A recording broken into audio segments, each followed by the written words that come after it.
السلام عليكم ورحمة الله.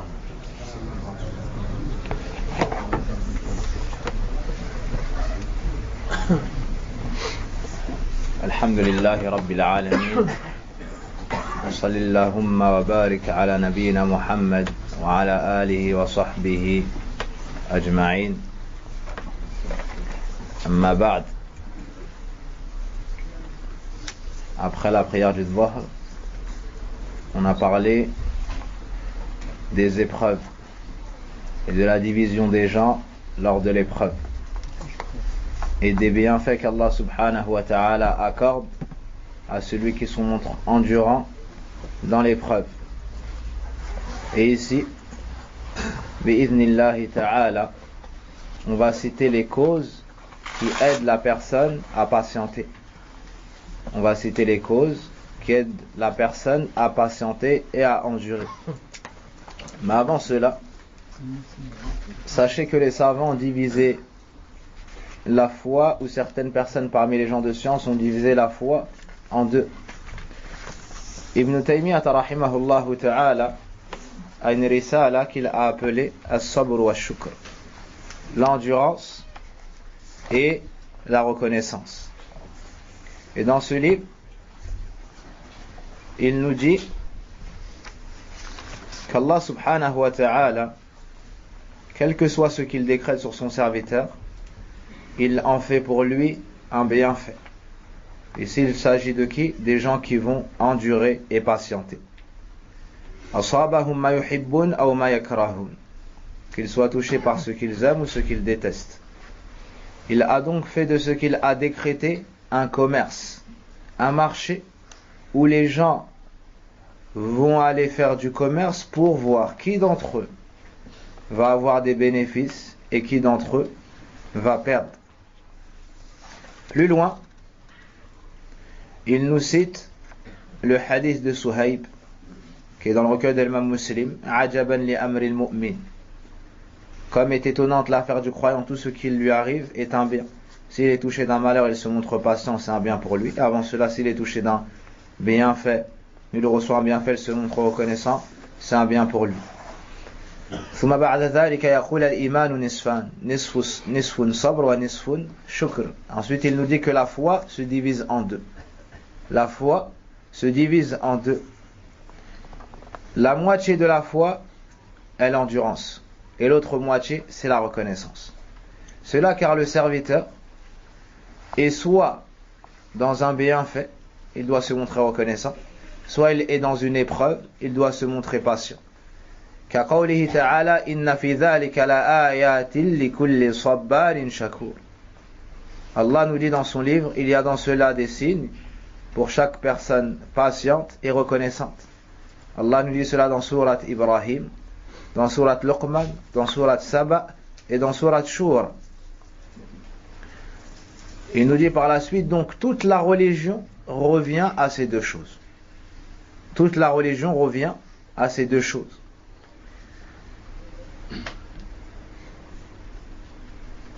Il nous dit ensuite وَذَلِكَ لِأَنَّ الصَّبْرَ ثَلَاثَةُ أَقْسَامٍ صَبْرٌ فِي طَاعَةِ اللَّهِ حَتَّى يَفْعَلَهَا. Il nous dit la patience se divise en trois. Et avec cela on va comprendre que toute la religion se réunit dans ça. Il nous dit la patience se divise en trois. Premièrement, la patience dans l'obéissance à Allah. Donc toi tu dois te montrer endurant pour réussir à mettre en pratique tout ce qu'Allah subhanahu wa ta'ala t'a ordonné de faire. Deuxièmement, sabrun anil manhi. Deuxièmement, patienter devant la désobéissance d'Allah subhanahu wa ta'ala. Hatta la yaf'alaha. Donc tu dois te retenir, tu dois endurer devant la désobéissance d'Allah subhanahu wa ta'ala.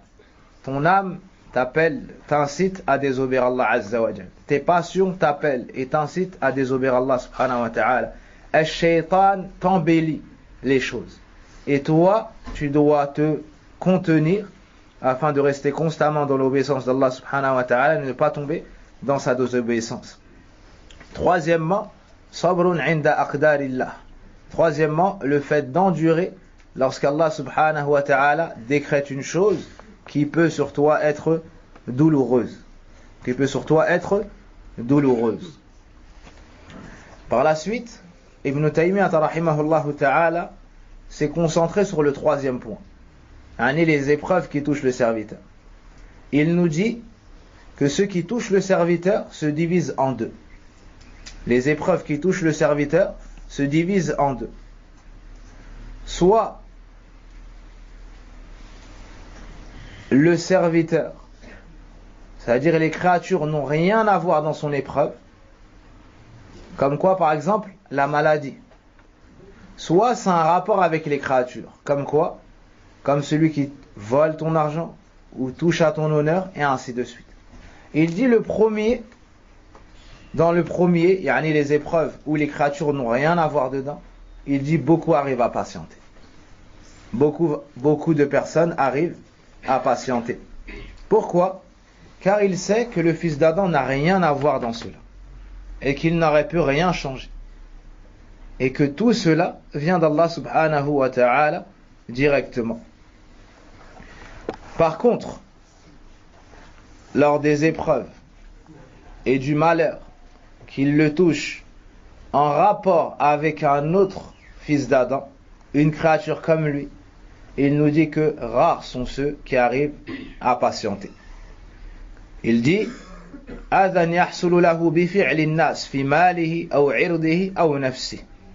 il dit le mal qu'il reçoit des gens en étant touché soit dans son argent, soit dans son honneur ou sa propre personne,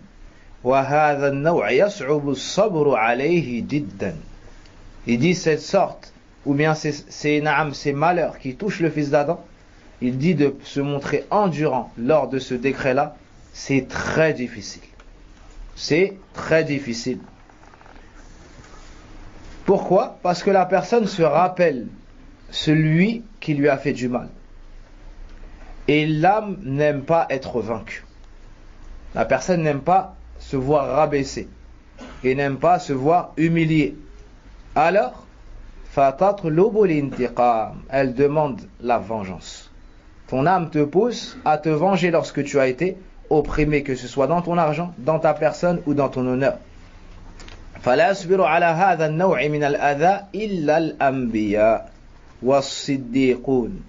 Il dit ne patiente devant ce genre de nuisance que les prophètes ou les véridiques. وكان النبي صلى الله عليه وسلم وكان نبينا صلى الله عليه وسلم إذا أوذي يقول يرحم الله موسى لقد أوذي بأكثر من هذا فصبر. Ensuite l'auteur nous rappelle une parole du prophète sallallahu alayhi wa sallam lorsqu'il recevait les nuisances de son peuple, comme l'imam Bukhari rahimahullahu ta'ala a rapporté ainsi que l'imam Muslim, il disait qu'Allah fasse miséricorde à Moussa alayhi salam. Il a subi plus de nuisances que cela et il s'est montré pourtant endurant. Donc il se rappelait les épreuves des autres prophètes parmi ses frères et ça l'aidait à patienter. Ibn Taymiyyah nous dit ensuite, et le prophète sallallahu alayhi wa sallam lui-même nous a informé d'un prophète qui a été battu par son peuple au point où son sang a coulé, et il disait Allahumma ghafir li qawmi fa innahum la ya'lamun. Et ce hadith également est rapporté par l'imam Bukhari et l'imam Muslim. Un prophète a été battu par son peuple. Ce prophète, comment a-t-il répondu? Oh Allah, pardonne à mon peuple car ils sont ignorants. Ibn Taymiyyah rahimahullah ta'ala nous dit فَجَمَعَ فِي هَذَا ثَلَاثَةَ أُمُورٍ. Il a uni dans cela 3 points. الْعَفُ عَنْهُمْ. Il les a excusés. وَالِسْتِغْفَارُ لَهُمْ. Il a demandé à Allah de leur pardonner. وَالِاعْتِذَارِ عَنْهُمْ بِأَنَّهُمْ لَا يَعْلَمُونَ. Et il leur a trouvé une excuse en disant qu'ils ne savent pas. Puis il nous dit وَهَذَا النَّوْعُ مِنَ الصَّبْرِ عاقبة النصر والهدى والسرور والأمن والقوة في ذات الله. Par la suite, Ibn Taymiyyah rahimahullah ta'ala nous parle de la finalité de cette patience, de cette endurance. Celui qui patiente lorsqu'on lui fait du mal, quelle sera la finalité? Quels seront les mérites qu'il aura à gagner? Il nous dit le secours d'Allah, la guidée, la joie, la sécurité et la force dans la religion d'Allah. وَزِيَادَةٌ فِي مَحَبَّةِ اللَّهِ. Son amour pour Allah va augmenter. ou bien Allah va l'aimer encore plus. وَمَحَبَّةُ النَّاسِ لَهُ, et les gens vont encore plus l'aimer. وَزِيَادَةٌ فِي الْعِلْمِ, on va augmenter sa science. وَلِهَذَا قال الله تعالى وَجَعَلْنَا مِنْهُمْ أَئِمَّةً يَهْدُونَ بِأَمْرِنَا لَمَّا صَبَرُوا وَكَانُوا بِآيَاتِنَا يُوقِنُونَ. Puis il nous cite le verset dans Surat Al-Sajda où Allah nous dit, et on a fait d'eux des guides. On a fait d'eux des guides. Quand est-ce? Lorsqu'ils ont patienté. On a fait d'eux des guides, des imams qui suivent notre voie lorsqu'ils se sont montrés endurants et ont eu la certitude dans nos signes. Et c'est pour cela qu'il fut dit Bis-sabri wal yaqin yunalu al-imamatu fi ad-din. Avec l'endurance et la certitude, la personne atteint le niveau d'imam dans la religion, c'est-à-dire de guide pris pour exemple. Puis il nous dit, si la personne ajoute à cette endurance de la certitude, ben Allah subhanahu wa ta'ala va l'élever encore, va l'élever et lui ajouter encore plus de bonheur par sa grâce. Puis il dit وَذَلِكَ فَضْلُ اللَّهِ يُؤْتِيهِ مَنْ يَشَاءُ وَاللَّهُ ذُو الْفَضْلِ الْعَظِيمِ. ولهذا قال الله تعالى ادفع بالتي هي أحسن فإذا الذي بينك وبينه عداوة كأنه ولي حميم. Et c'est pour cela qu'Allah nous dit, en nous parlant de celui qui appelle les gens à revenir vers Allah et sa religion, repousse par ce qu'il y a de meilleur, c'est-à-dire repousse le mal par ce qu'il y a de meilleur, et tu verras que celui avec qui tu avais de l'inimité, entre vous il y avait de la haine, deviendra un ami chaleureux, un ami proche. وَمَا يُلَقَّاهَا إِلَّا الَّذِينَ صَبَرُوا وَمَا يُلَقَّاهَا إِلَّا ذُو حَظٍّ عَظِيمٍ. Ces qualités, ces nobles qualités, Allah nous dit personne ne pourra les acquérir, si ce n'est les patients, si ce n'est ceux qui ont eu une grande part. Ensuite il entre dans le sujet qu'on a choisi ici. وَيُعِينُ الْعَبْدُ عَلَى هَذَا الصَّبْرِ عِدَّةُ أَشْيَاء. وَيُعِينُ الْعَبْدَ عَلَى هَذَا الصَّبْرِ عِدَّةُ أَشْيَاء. Puis il rentre dans le sujet. Ici, Ibn Taymiyyah rahimahullah ta'ala nous dit, et il y a beaucoup de points qui peuvent aider le serviteur à endurer les nuisances des serviteurs, des autres serviteurs, des gens. Et ici, il nous les cite. Il dit premièrement, أن يشهد أن الله خالق أفعال العباد وحركاتهم وسكناتهم وإراداتهم فما شاء الله كان وما لم يشاء لم يكن. Ibn Taymiyyah rahimahullah ta'ala dit premièrement, parmi les choses qui vont t'aider à supporter la nuisance des créatures, le fait d'avoir dans ta croyance, de savoir que c'est Allah le créateur de toutes choses. Et c'est Allah qui a créé cette personne qui t'a fait du mal. Et c'est Allah qui a créé ses actions également. Donc il n'y a rien qui peut bouger dans les cieux ni sur terre, ni même une fourmi, si ce n'est par sa permission, si ce n'est après sa volonté. فَالْعِبَادُ آلَةٌ فَانْظُرْ إِلَى الَّذِي سَلَّطَهُمْ عَلَيْكَ. Subhanallah. Ibn Taymiyyah rahimahullah ta'ala nous dit donc, ces créatures-là, ces serviteurs-là, ne sont que des outils. Regarde donc celui qui a utilisé cette chose contre toi. Qui est-ce qui a décrété tout cela? C'est Allah subhanahu wa ta'ala. فَلَا تَنْظُرْ إِلَى فِعْلِهِمْ بِكَ تَسْتَرِحْ مِنَ الْهَمِّ وَالْغَمِّ. Il nous dit, ne regarde pas celui qui t'a fait la chose. Ne regarde pas leurs actions. Et avec cela, tu vas avoir la tranquillité et tu vas te débarrasser de tes soucis et de ta tristesse. Donc le premier point, pour réussir à patienter lors de l'épreuve, c'est de se rappeler qu'Allah Azza wa Jal est celui qui a créé, celui qui nous a fait une injustice. Et Allah Azza wa Jal, c'est lui qui a décrété sur cette personne qu'il allait te nuire et t'opprimer. Si tu sais que ça vient d'Allah Azza wa Jal, et tu sais qu'Allah est juste, ben tu vas pouvoir endurer et supporter cela. Deuxièmement, أن يشهد ذنوبه وأن الله إنما سلطهم عليه بذنبه كما قال تعالى وَمَا أَصَابَكُم مِّن مُّصِيبَةٍ فَبِمَا كَسَبَتْ أَيْدِيكُمْ وَيَعْفُو عَن كَثِيرٍ. Ensuite, l'auteur Ibn Taymiyyah rahimahullah ta'ala nous dit deuxièmement, c'est-à-dire parmi les choses qui vont nous aider à patienter si nous sommes opprimés, le fait de faire attention à nos propres péchés, le fait de nous souvenir de nos propres péchés, le fait d'avoir entre nos yeux nos péchés. Quand quelqu'un te fait une injustice, il t'a fait un mal, ben souviens-toi de tes propres péchés. Pourquoi cela? Car les péchés sont la cause du malheur. Donc quand tu reçois un mal, au lieu de t'occuper de celui qui t'a fait du mal, occupe-toi de toi. Corrige-toi toi, car le mal qui te vient est le fruit de tes erreurs à toi. C'est le fruit de tes péchés. Comme tu as désobéi à Allah Azza wa Jal, tu as reçu cette épreuve. Car Allah dit dans le Coran, il n'y a pas un malheur qui vous touche sans que la cause ne soit ce que vos mains ont fait. Donc lorsque tu reçois une épreuve, au lieu de perdre ton temps avec la personne qui t'a opprimé, occupe-toi de toi. Pense au mal que tu as, pense aux défauts que tu as, à tes péchés. Et rappelle-toi que ce malheur n'est que le résultat de ta désobéissance envers ton Seigneur, ton Créateur, Allah subhanahu wa ta'ala. Donc si la personne, à chaque fois qu'elle est éprouvée, se rappelle de ses péchés et se dit subhanallah, j'ai désobéi à Allah Azza wa Jal, c'est pour ça que j'ai ce problème, qu'est-ce qu'elle va faire? Est-ce qu'elle va s'occuper de celui qui l'a opprimé, ou bien va s'occuper de faire tawbah et de l'istighfar?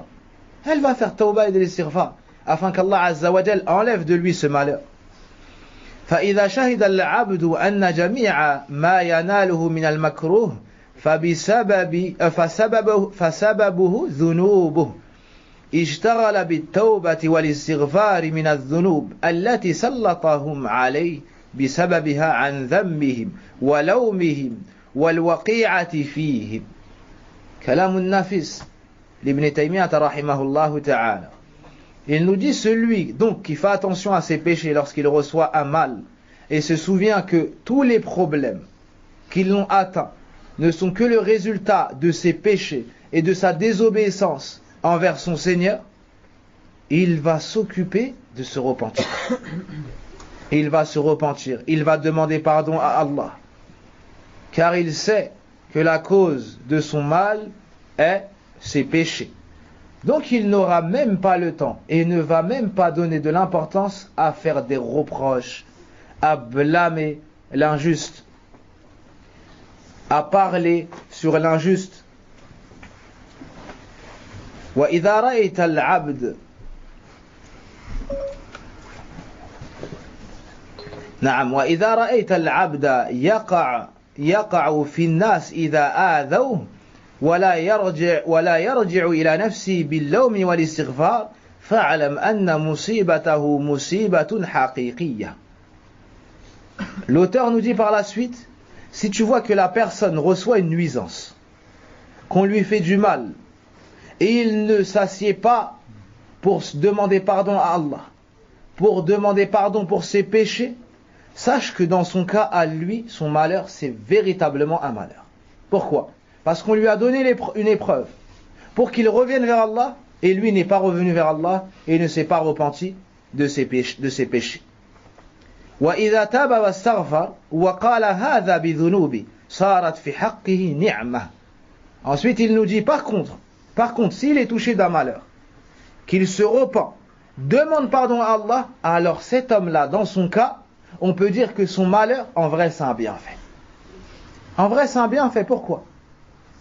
Parce qu'il avait des péchés, il s'est repenti.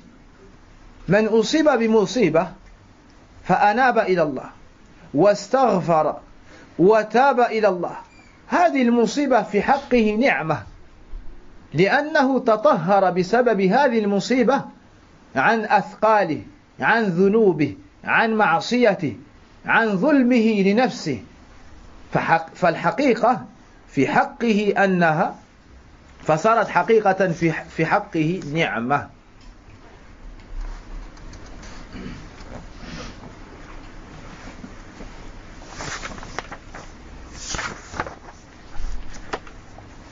ثالثا أن يشهد العبد حسن الثواب الذي وعده الله لمن عفا وصبر كما قال تعالى وجزاء سيئة سيئة مثلها فمن عفا وأصلح فأجره على الله إنه لا يحب الظالمين. Troisièmement, l'auteur nous dit le fait de méditer, de penser, de te rappeler la grande récompense qu'Allah a préparée pour ceux qui se montrent patients et pardonnent à leurs frères. Pour ceux qui se montrent patients et excusent leurs frères.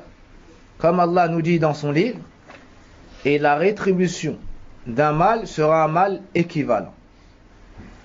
Quant à celui qui pardonne ou excuse, sa récompense revient à Allah. Donc si quelqu'un te fait un mal, tu as le droit de lui rendre un mal semblable.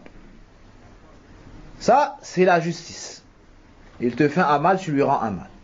Mais il y a un niveau au-dessus de celui-là. Si tu l'excuses, tu lui pardonnes, et tu attends ta récompense chez Allah subhanahu wa ta'ala, c'est meilleur pour toi. Car c'est Allah qui va te rétribuer et te donner ton droit. Puis Allah finit le verset en disant Innahu la yuhibbu zalimin. Il n'aime pas les injustes. Dans ce verset, Allah Azza wa Jal a divisé les gens lorsqu'ils sont opprimés en trois. Dans ce verset de Sourate Shura, le verset 40, Allah Azza wa Jal a séparé ou a divisé les gens en trois catégories lorsqu'ils sont opprimés. Premièrement, celui qui est juste, il rend un mal par un mal équivalent. Deuxièmement, celui qui agit avec excellence. Il patiente, excuse son frère et attend sa récompense chez Allah. Troisièmement, l'injuste. C'est celui qui a reçu un mal et il redonne pire. Il redonne plus, il dépasse les limites. Il a commencé à être opprimé et il finit par être lui l'injuste. إذن قسم الله سبحانه وتعالى الناس في هذه آية أمام الظلم على ثلاثة أقسام. أولا من عمل خصمه بالعدل فرد عليه ظلمه. ثانيا من أحسن إلى خصمه عفى عنه وصبر وانتظر أجره من الله.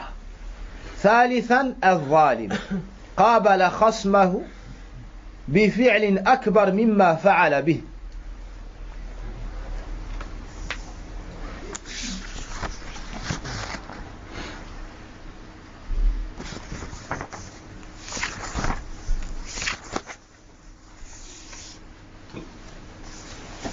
وإذا شهد مع ذلك فوات الأجر بالانتقام واستيفاء سهل عليه الصبر والعفو. Il nous dit, ajoute à cela, que si le serviteur se rappelle qu'il perdra les récompenses qu'Allah lui avait préparées s'il se venge, alors à ce moment-là, il aura plus de facilité à accepter son épreuve et à se montrer endurant et à pardonner à ses frères. رابعا أن يشهد أنه إذا عفا وأحسن أورثه ذلك من سلامة القلب لإخوانه ونقائه من الغش والغل وطلب الانتقام وإرادة الشر وحصل له من حلاوة العفو ما يزيد لذة ومنفعة عاجلا وآجلا على المنفعة الحاصلة له بالانتقام أضعافا مضاعفة ويدخل في قوله تعالى والله يحب المحسنين. L'auteur nous dit, si le serviteur qui a été opprimé se rappelle qu'en offrant son pardon à son ennemi et en étant bienfaisant envers lui, Allah Azza wa Jal va lui mettre dans son cœur la tranquillité, la sérénité, et son cœur sera tranquille à l'égard de ses frères. Et il va goûter un délice. Il va avoir le goût du pardon. Du fait que tu as excusé tes frères, tu as excusé ceux qui t'ont fait du mal, ben le plaisir que tu vas avoir et qu'Allah Azza wa Jal va t'offrir sera supérieur au plaisir que tu aurais pris si tu aurais réussi à te venger et à battre ton adversaire. Ajoute à cela que tu rentreras dans la catégorie des bienfaisants, le niveau le plus haut de la foi. Il y a al-muslimun, al-mu'minun wal-muhsinun. فأنت إذا عفوت عنهم وصبرت معهم سرت مع المحسنين. Donc si tu patientes sur leur nuisance, et que tu espères ta récompense chez Allah subhanahu, tu feras partie du nombre des bienfaisants. Et Allah aime les bienfaisants, comme il nous l'a dit dans le Coran. Et Allah aime les bienfaisants. Donc tu vas faire partie des bien-aimés d'Allah. En endurant et en pardonnant à ton frère, tu feras partie de ceux qu'Allah subhanahu wa ta'ala a aimés. إذا إذا عفوت عن إخوانك وصبرت معهم مع أنهم قد ظلموك سرت في أو تحت حب الله أحبك الله وإذا أحب الله عبده وفقه إلى كل خير. Et sache que lorsqu'Allah aime son serviteur, il lui accorde la réussite dans toutes choses.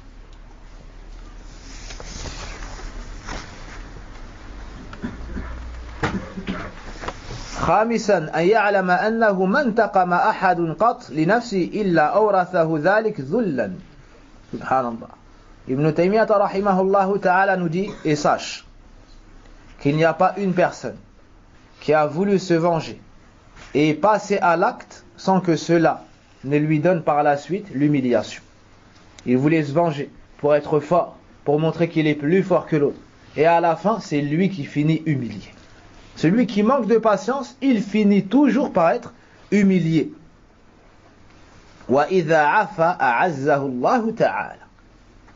Par contre, si tu excuses ton frère et tu patientes sur lui, Allah t'élève.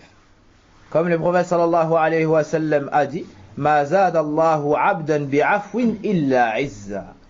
Le prophète sallallahu alayhi wa sallam nous dit, comme cela a été cité dans le recueil de l'imam Muslim, celui qui pardonne, où Allah ne cesse d'ajouter de la puissance à celui qui pardonne. Allah n'ajoute rien à son serviteur qui pardonne à ses frères, si ce n'est de la puissance. Certaines personnes ont une ambiguïté et pensent que de ne pas se venger est une preuve de faiblesse et d'humiliation. Cette idée reçue, préconçue, a été réfutée par le prophète sallallahu alayhi wa sallam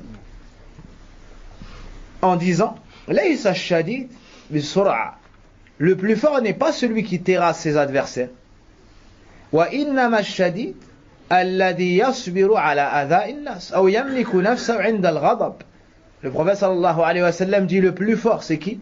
C'est celui qui réussit à se contenir, à se maîtriser lorsqu'il est en colère. Tu veux savoir si tu es fort ou pas? Pèse tes actions avec ce hadith. Quand tu es en colère, quand tu as fait une injustice, est-ce que tu arrives à te maîtriser et rester sur la droiture? Ou bien tu dis des paroles que tu regrettes, tu fais des actions que tu regrettes, et tu dis des choses et tu penses des choses que tu regrettes. فالعز الحاصل بالعفو أحب إليه وأنفع له من العز الحاصل له بالانتقام فإن هذا عز في الظاهر وهو يورث في الباطن ذلا. L'auteur nous dit ensuite, la puissance que tu vas avoir en pardonnant à tes frères et en patientant sur leur mal est supérieure à la puissance en apparence que tu vas avoir si tu te venges. Si tu te venges contre ceux qui t'ont fait de l'injustice. Car la puissance que tu vas avoir en te vengeant n'est qu'une puissance apparente. Mais à l'intérieur, ça donne l'humiliation, ça cause l'humiliation.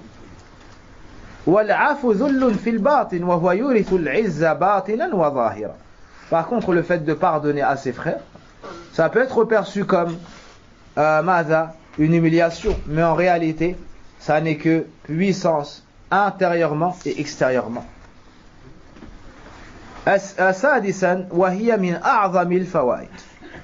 Il nous dit sixièmement, et ça fait partie des plus grands mérites, أن يشهد أن الجزاء من جنس العمل وأنه نفسه ظالم مذنب وأن من عفى عن الناس عفى الله عنه ومن غفر لهم غفر الله له.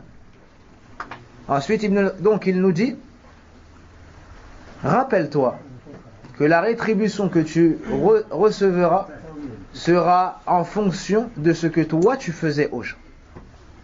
Et tout comme toi tu as des péchés et des défauts et tu aimes qu'Allah te les pardonne, bah de la même façon, si toi tu excuses les fautes de tes frères et tu leur pardonnes, bah Allah va te faire la même chose. Tu as désobéi à Allah et tu as été injuste.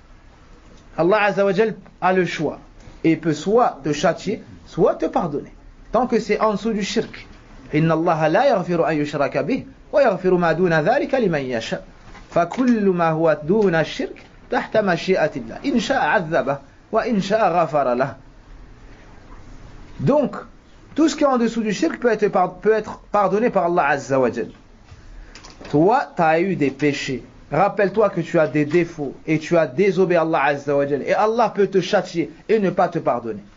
Bah de la même façon que tu espères qu'Allah te pardonne et passe sur tes fautes, bah fais la même chose avec tes frères. Excuse-les et passe sur leurs fautes afin d'avoir le pardon d'Allah subhanahu wa ta'ala. إذن الجزاء من جنس العمل.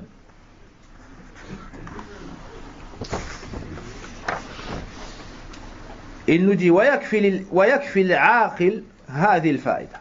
Il dit celui qui est doué de raison, ce sixième point lui sera suffisant pour qu'il patiente et endure lorsqu'on va lui faire de l'injustice. Il dit ce point-là à lui tout seul suffit. Et un hadith qu'on se rappelle, c'est un homme qui était commerçant. كان في من مضى رجل تاجرا طيب والناس عندهم ديون عند التجار كما تعلمون. هذا قبل أن يموت قال لأولاده من جاء وسدد دينه اقبلوا منه ومن كان معسرا طيب فامسحوا دينه لعل الله أن يعفو عني فمات فغفر الله له. Le prophète sallallahu alayhi wa sallam nous parle d'un homme dans les générations passées. Il nous dit qu'il c'était un commerçant et que les gens venaient s'endetter auprès de lui. Comme vous savez, dans le commerce, certaines personnes payent directement et certaines personnes prennent les choses à crédit. Cet homme-là, avant de mourir, a dit à ses enfants: ô mes enfants, les gens ont des dettes. Si quelqu'un vient pour payer sa dette, acceptez de lui.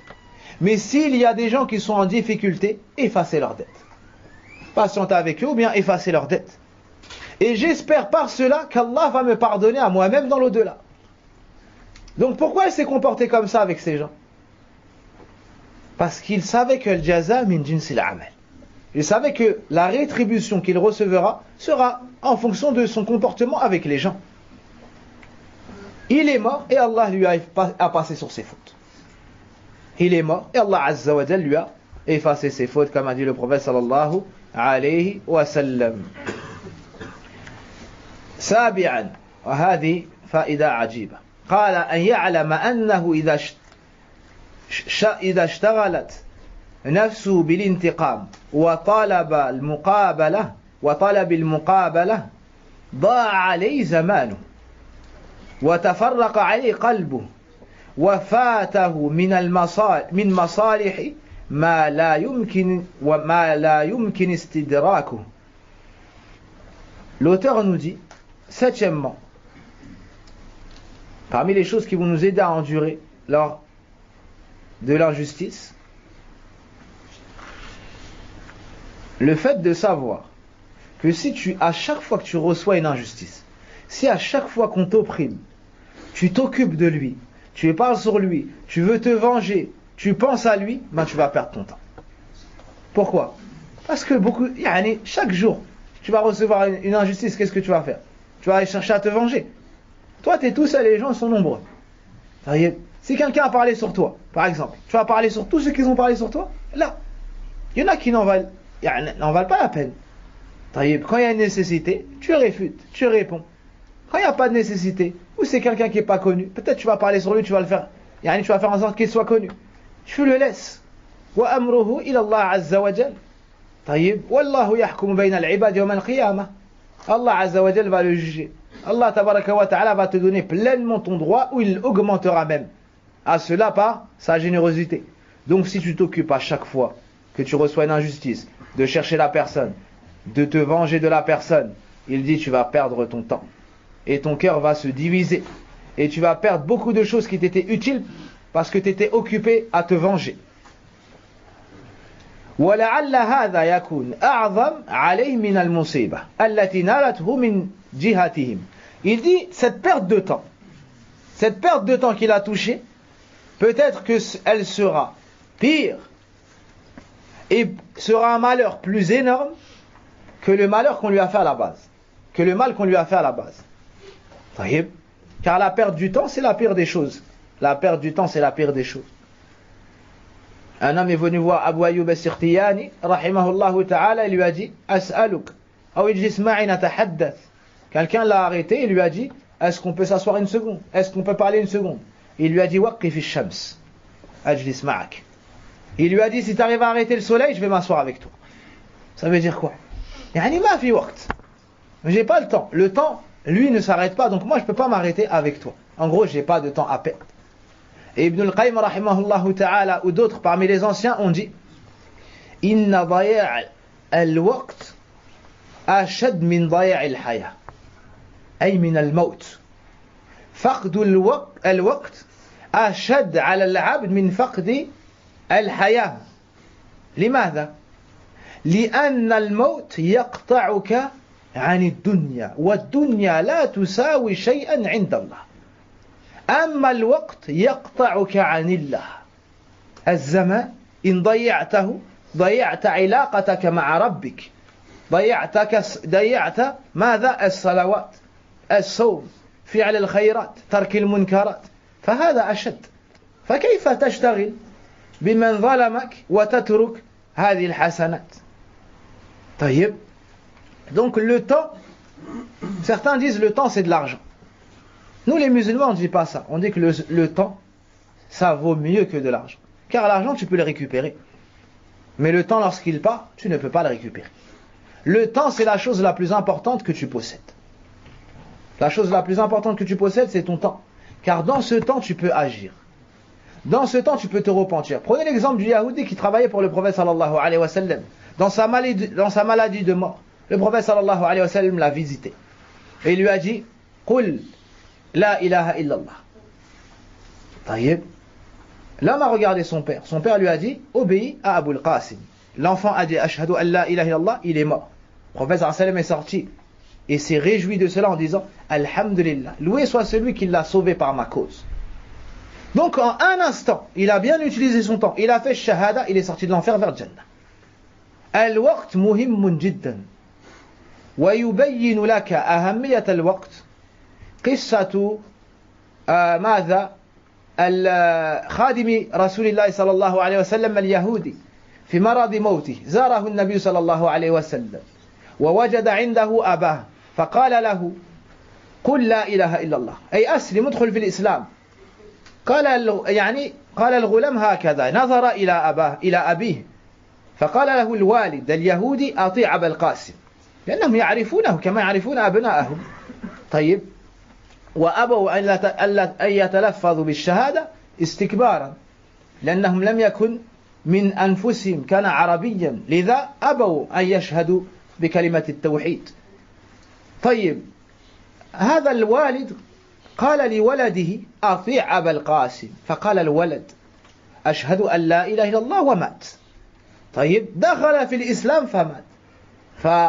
فرح النبي صلى الله عليه وسلم بهذا خرج من عنده وقال الحمد لله الذي أنقذه بي من النار. في دقيقة خرج من النار إلى الجنة. طيب. Donc tu vois à travers cela que le temps est la chose la plus importante que tu possèdes. وبالمقابل انظروا فرعون في لحظة قبل أن يموت قبل أن تخرج روحه أراد أن يتوب لكن أغلق عليه باب التوبة لأن التوبة تقبل ما لم يغرر العبد وما لم تطلع الشمس من مغربها. طيب ماذا فرعون à l'inverse de ce jeune homme a fait le contraire. Il lui restait un instant. Il a voulu se repentir et rentrer dans l'islam et suivre Moussa alayhi salam, mais c'était trop tard. Parce que le repentir est accepté tant que tu n'arrives pas à l'agonie. Tant que ton âme n'est pas en train de sortir, on accepte ton repentir. Donc, pour l'histoire de quelques secondes, Pharaon n'a pas pu se repentir. De cela, tu comprends quoi? L'importance du temps. Si le temps a cette valeur, en un instant, tu peux passer du paradis à l'enfer ou de l'enfer au paradis. Est-ce que tu vas perdre ton temps avec ceux qui t'ont opprimé, ou bien tu vas utiliser ton temps dans l'adoration d'Allah tabaraka wa ta'ala? C'est pour ça certains parmi les savants, lorsque tu leur demandes sur des questions futiles, ils te disent fais du zikr. Allez, c'est mieux que tu fasses du zikr plutôt que tu m'occupes avec ce genre de choses. Taïb. Ou bien lorsque tu leur poses une question futile, ils t'orientent vers une question nécessaire dans ta religion. Ils t'orientent vers une question nécessaire dans ta religion. Thaminan,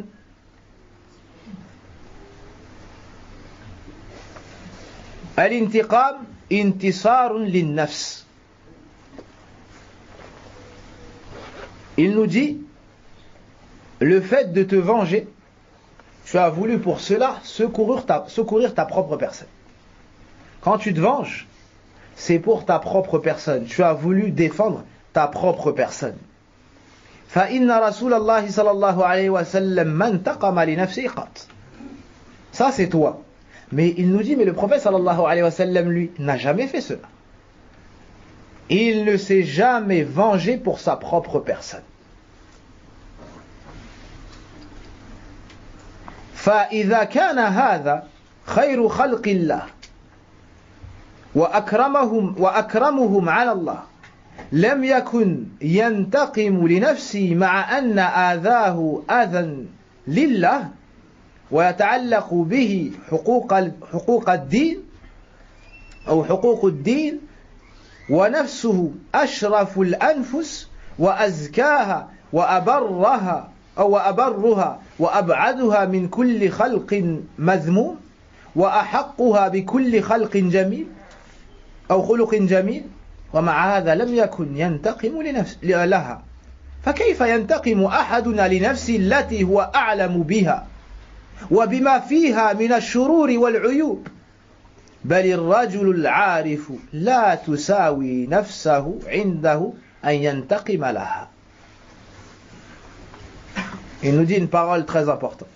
Le prophète sallallahu alayhi wa sallam ne s'est jamais vengé pour sa propre personne, qui pourtant était la personne la plus pieuse, la plus pure.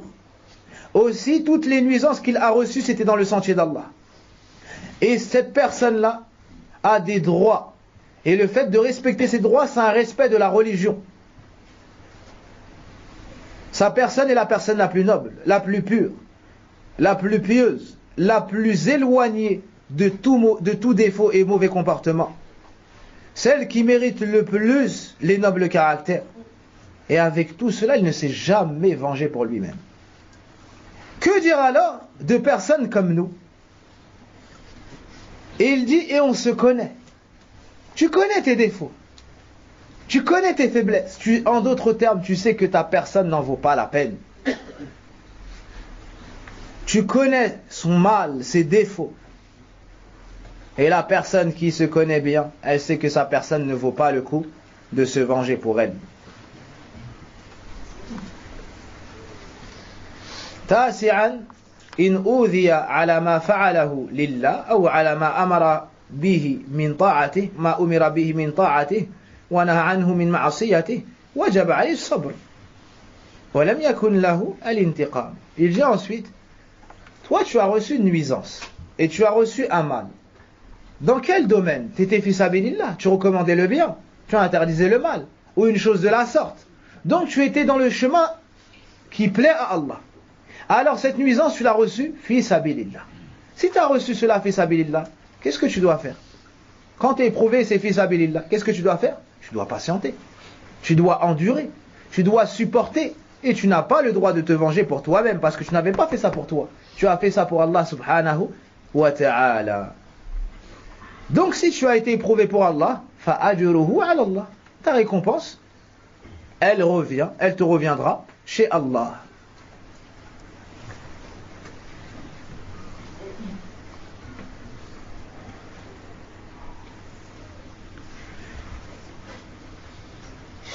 Il dit donc que nous devons nous habituer à endurer et à patienter.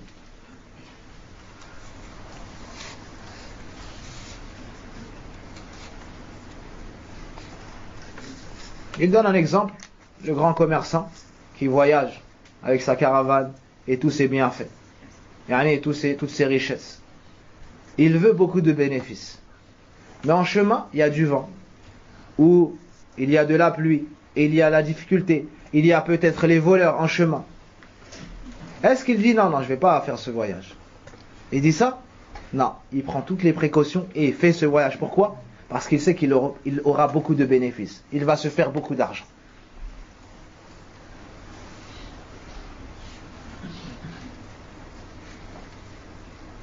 Donc il dit que tu vas t'armer de patience proportionnellement à ce que tu recherches. Proportionnellement à ce que tu demandes. Si tu veux les hauts degrés, donc, il te fera beaucoup patienter. Al-ashir, wa huwa min ajmaliha. هذا كلام هو من أجملها.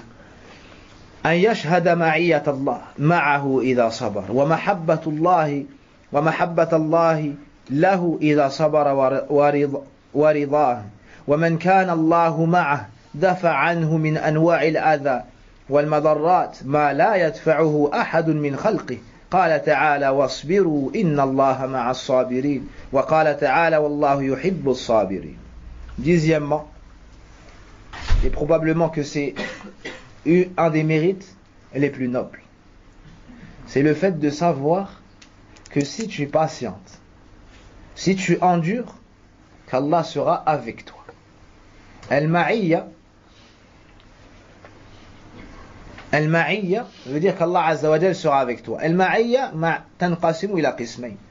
Ma'iyyatun 'amma, ay Allah subhanahu wa ta'ala yarak wa yubsiruk wa ya'lamu ma anta 'alayh wa madha taqul wa madha taf'al wa ta'ishu tahta qahrihi wa tasarrufihi wa mulkihi wa sultanihi subhanahu wa ta'ala. والمعية الثانية المعية الخاصة يعني زد على ذلك ما سبق أن الله عز وجل ينصرك ويدفع عنك الأذى ويسددك ويوفقك وما إلى ذلك. Donc le fait qu'Allah Azza wa Jal soit avec ses serviteurs se divise en deux.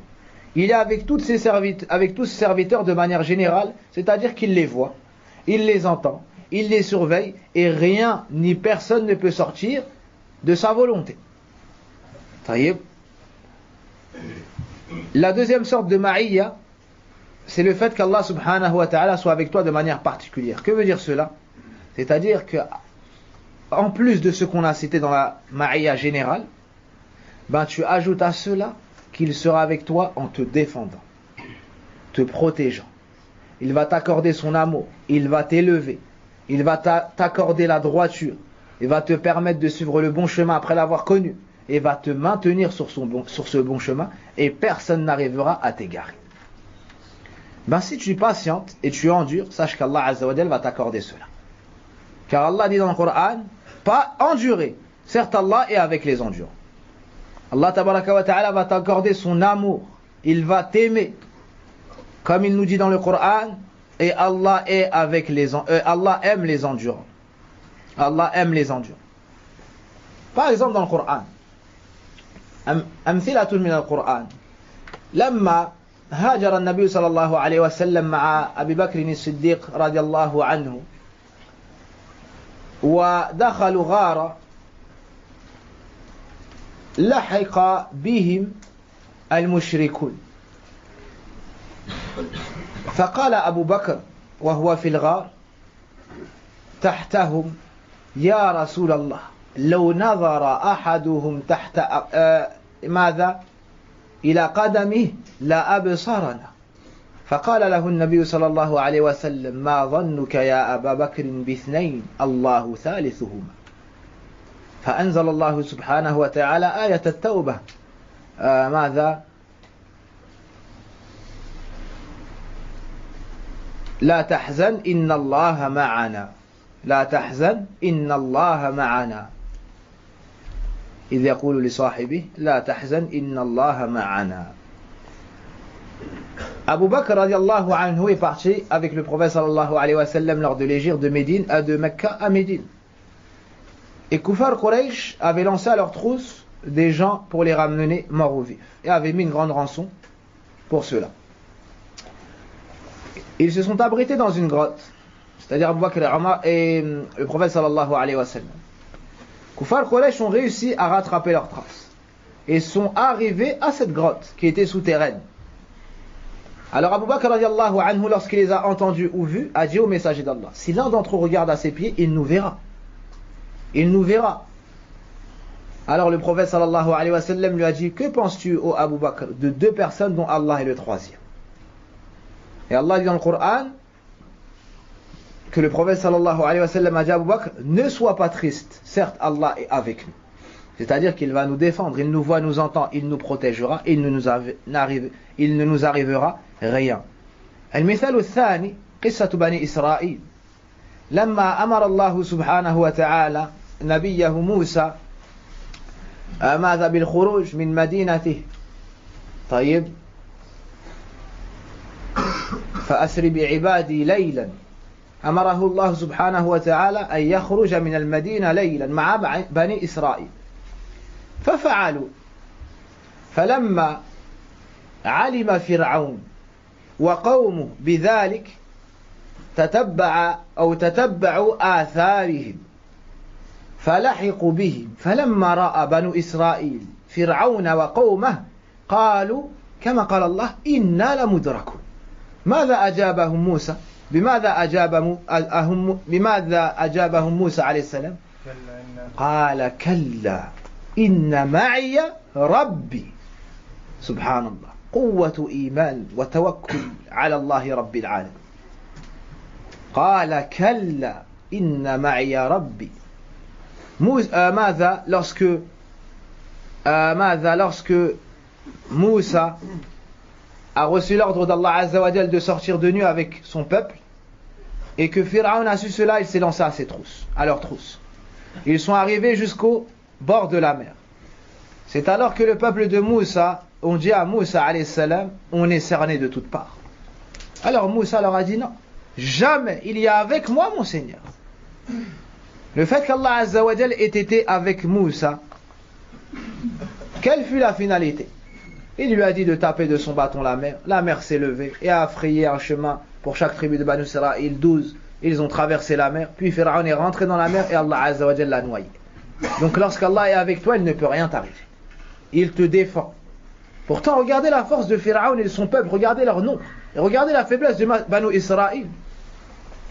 Mais, al-aqibatu lit-taqwa, wa kana haqqan alayna nasrul mu'minin, kadhalika nunjil mu'minin, كذا قال ربنا سبحانه وتعالى. ثم بعد ذلك أن يشهد أن الصبر نصف الإيمان فلا يبذل من إيمانه جزاء في نصرة نفسه. Il dit Ibn Taymiyyah rahimahullah ta'ala أن يشهد أن الصبر نصف الإيمان. Il dit rappelle-toi que l'endurance ça représente la moitié de ta foi. L'endurance ça représente la moitié de ta foi. فلا يبذل من إيمانه جزاء في نصرة نفسه. Il dit alors tu ne vas pas sacrifier la moitié de ta foi pour secourir ta propre personne. Au contraire, tu vas préserver ta foi en endurant dans cette épreuve. فإذا صبر فقد أحرز إيمانه وصانه من النقص. Il dit si tu te montres endurant, tu auras protégé ta foi, la moitié de ta foi, et tu l'auras mise à l'abri de toute diminution. Wallahu ta'ala yadfa'u 'anil ladhina amanu. Et Allah repousse les nuisances de ceux qui ont la foi. 13e, أن يشهد أن صبره حكم منه على نفسه وَقَهْرٌ لَهَا وَغَلَبَةٌ لَهَا. Il dit celui qui est endurant, c'est lui qui contrôle et qui maîtrise sa personne. Celui qui n'est pas endurant, c'est sa personne qui le dirige. Quand tu as une épreuve, si tu te retiens et tu te maîtrises, ça veut dire que c'est toi qui es le maître. Par contre, si tu n'arrives pas à te contrôler, tu n'arrives pas à endurer, ça veut dire que tu es ton esclave. Tu es l'esclave de tes passions et tu es dirigé. Tu n'es plus maître de toi-même, de ta personne. Donc tu es son captif. Tu es le captif de ton âme. À ce moment-là, à chaque moment, elle pourra te causer ta propre perte. Donc si tu ne maîtrises pas ton âme et qu'elle arrive à te faire dépasser les limites, elle va te tirer vers le mal. Et elle va t'anéantir. Il dit ensuite فَلَوْ لَمْ يَكُنْ فِي الصَّبْرِ إِلَّا قَهْرَهُ لِنَفْسِهِ وَلِشَيْطَانِهِ فَحِينَئِذٍ يَظْهَرُ سُلْطَانَ الْقَلْبِ وَتَثْبِيتُ جُنُودِهِ. Il dit ensuite, s'il n'y avait dans la patience que le simple fait que tu vas battre ton shaitan, ça ce serait suffisant. Lorsque tu endures, tu as été plus fort que le shaitan. Tu as été plus fort que le shaitan.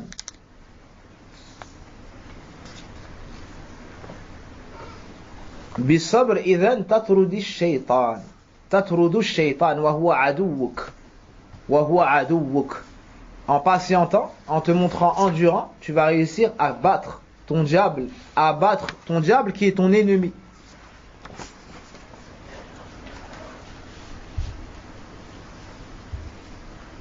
الثالث عشر أن يعلم أنه إن صبر فالله ناصره ولا بد. Il nous dit, sache que si tu es endurant, le secours te viendra d'Allah. Tu as refusé de te secourir toi-même, ben sache que c'est Allah qui s'en occupe. Tu préfères le secours de qui? De toi, de tes membres, de ta personne qui est faible, qui a été créée, ou bien le secours du Seigneur qui est vivant et qui ne meurt jamais, qui est omnipotent, fort et puissant, subhanahu wa ta'ala. Il dit, et quelle différence il y a entre celui qui se secourt lui-même et celui qu'Allah Azza wa Jal secourt.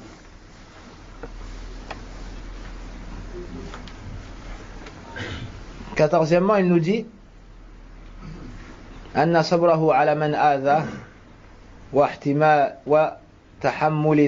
وتحمله لذلك يوجب رجوع خصمي من ظلمه والندامة. Il nous dit, si tu patientes et tu endures la nuisance de celui qui t'opprime, il va peut-être par la suite te prendre en exemple. Il va regretter, il va se repentir et délaisser son péché, et il va te ressembler. Combien sont ceux qui ont nui au prophète sallallahu alayhi wa sallam? Mais lorsqu'ils ont vu son comportement, ils ont demandé pardon à Allah azza wa jal, ils sont revenus et sont entrés dans la religion du prophète sallallahu alayhi wa sallam. Allah nous dit idfa' billati ahsan fa idha alladhi baynaka wa baynahu adawatun ka'annahu waliyyun hamim wa ma yulaqaha illa alladhina sabaru wa ma yulaqaha illa dhu hazzin 'azim. Et Allah Azza wa Jal nous cite cela dans le Coran, que celui qui repousse le mal par le bien, son ennemi reviendra vers lui et lui sera par la suite un ami chaleureux. Mais pour ce faire, il faut avoir de nobles caractères comme l'endurance. Ensuite, le point suivant, ربما كان انتقامه ومقابلته سببا لزيادة شر خصبه. Il dit, si à chaque fois tu te venges, celui qui te fait du mal, toi tu lui rends son mal, ou tu te venges à chaque fois, ben peut-être que tu vas être la cause qu'il augmente son injustice. Par exemple, quelqu'un est venu et t'a dit une insulte. Si tu patientes, il va arrêter de t'insulter. Mais si tu lui réponds et tu lui répètes cette insulte, qu'est-ce qu'il va faire probablement? Il va ajouter. Il avait insulté un tel, il va insulter un tel plus un tel plus un tel. Il avait dit telle mauvaise parole, il va dire pire. Donc tu aurais été la cause d'attiser le mal. Man zalamak, إذا أردت أن ترد عليه ظلمه ربما يزداد شرا بسببك أنت فكن حكيما ادفع بالتي هي أحسن.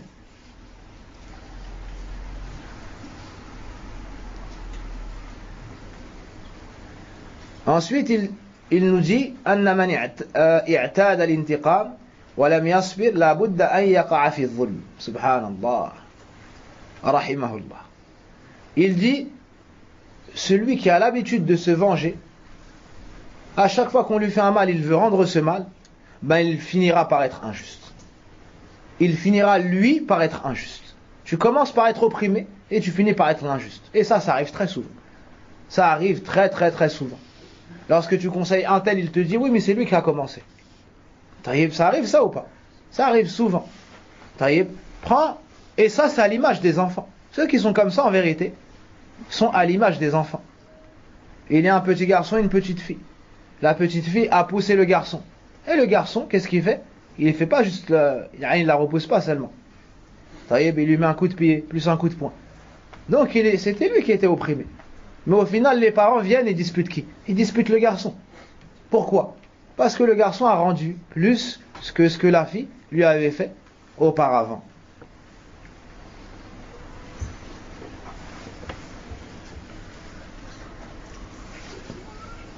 Il nous dit أن هذه المظلمة التي قد ظلمها هي سبب إما لتكفير سيئته أو رفع درجته. تأمل أنت إذا عفوت عن إخوانك بسبب هذا العفو الله سبحانه وتعالى يكفر عنك سيئاتك أو يرفعك بها درجات. L'auteur nous dit si tu excuses tes frères et tu ne te venges pas, cela sera la cause pour qu'Allah Azza wa Jal t'efface des péchés ou t'élève de degrés. Par contre, si tu te venges, tu n'obtiendras rien de cela. فإذا انتقم ولم يصبر لم تكن مكفرة لسيئاته ولا رافعة لدرجته.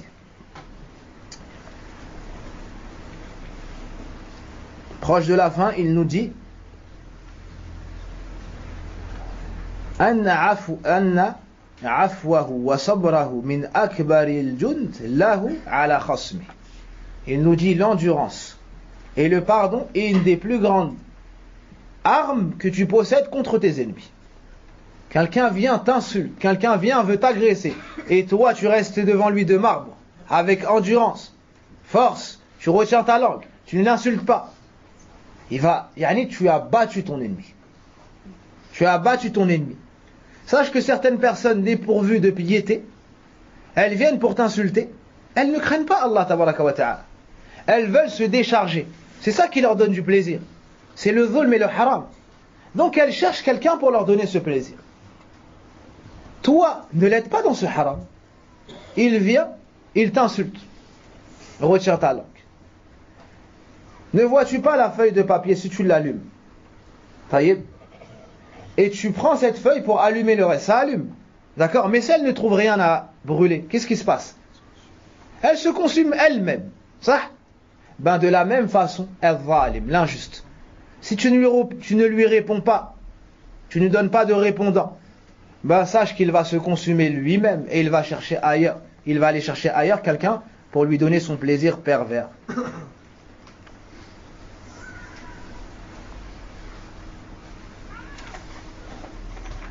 Il nous dit aussi bilintiqam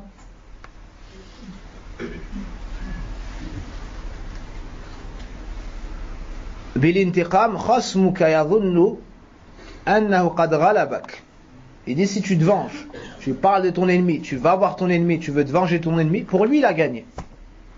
Pour lui il a gagné parce qu'il a réussi à te faire tomber dans cette chose-là. Et ton plus grand ennemi c'est qui? C'est Shaitan. Le premier à se réjouir c'est Shaitan. Quand toi et ton frère vous disputez, quand l'homme et son épouse se disputent, quand le père est en conflit avec les enfants et ainsi de suite, le premier à se réjouir c'est l'ennemi de l'ensemble. C'est qui l'ennemi de l'ensemble? C'est Shaitan. Mais les gens sont faits rafla. طيب 20e, أنه إذا عفا وصفح كانت هذه حسنة أخرى وتلك أخرى. طيب, l'auteur nous dit que si tu excuses ton frère et le pardonnes, voici une bonne action. Et sache que quand tu fais une bonne action, Allah te facilite des autres bonnes actions. Car la bonne action appelle la deuxième. Et la deuxième appelle la troisième. Il nous dit etc.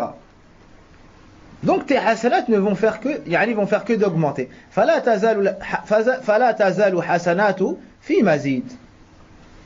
فإن من ثواب الحسنة الحسنة كما أن من عقاب السيئة بعدها. وربما كان هذا سببا لنجاته وسعادته الأبدية. Il nous dit, tu fais une bonne action, ça te ramène une autre bonne action. Et la deuxième t'amène une troisième bonne action, et ainsi de suite. Et peut-être que grâce à ça, tu vas réussir éternellement dans l'au-delà. Par contre, si tu te venges, ben tu vas perdre tout cela. Et c'est ainsi que c'est fini la partie sur la patience. Ensuite, il nous dit, après avoir parlé de la patience, et des causes qui aident le serviteur à patienter, il passe à la suite qui est la deuxième moitié de la foi qui est al-shukr, la reconnaissance. On s'arrête sur cela et après al-maghrib, Inch'Allah, vous allez avoir le plaisir d'écouter notre cher frère Saad qui vient vous visiter ici à Fréjus pour la première fois. Et Inch'Allah, ça ne sera pas la dernière fois. ونسأل الله تبارك وتعالى أن ينفعنا بما سمعنا وأن ييسر لنا العمل بما يحبه ويرضى وصل اللهم على نبينا محمد وعلى آله وصحبه وسلم سبحانك اللهم وبحمدك أشهد أن لا إله إلا أنت أستغفرك وأتوب إليك.